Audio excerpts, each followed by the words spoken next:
श्री वेंकटेश स्तोत्रम। कमला कुचिचूचिक कुंकुमतो नियतारुणितातुलनीरतनो कमला यतलोचन लोकपदे विजयी भव वेंकटशैलपते।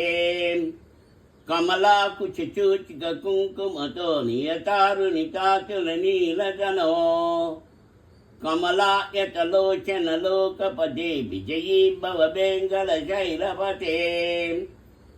शतचर्मुग षण्मुग पंचमुग प्रमुखा किल दैवतमौलिमणि शरणागत वत्सल शारणिजे परिपालय मां विशैलपते।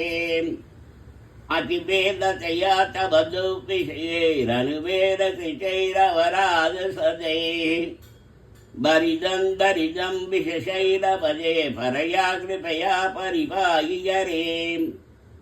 अधिवेंकटशैलमुदारमते जनदाभिमदादिकदा नरतान् परदेव जया गदिजान्निगमय कमलातयिदान्न परं कलये।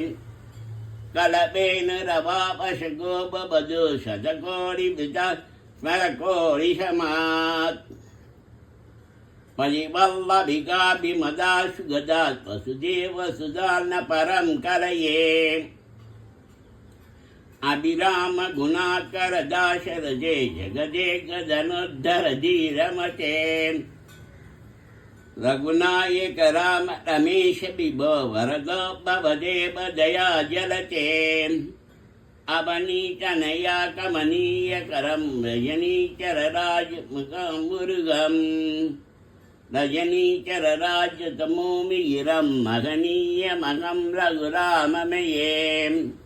सुमगं सुगदं सुलभं सुगदं धनुजञ्जनसुखाय ममोगचरम् अपहाय रघुत्तगमन्यमगं न कथञ्चन कञ्चन जादुभजे।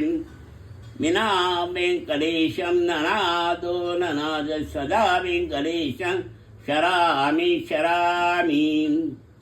हरे वेंकटेश प्रसीद प्रसीद प्रियं वेंकटेश प्रयच्छ प्रयच्छ। अहं दूरदस्ते पदाम्बोजयुग्म प्रणामे च यागत्य सेवां करोमि। सखसेवया नित्यसेवा फलं प्रयच्छ प्रयच्छ प्रभो वेंकटेश। अज्ञानिनामया दोषान् शेषान् विहान हरे। चमत्सत्तं चमत्सत्तं केशवैलज्गामणे अज्ञानिनामया दोषान् शेषान् विधान् हरे। चमत्सत्तं चमत्सत्तं शेषैलज्गामणे।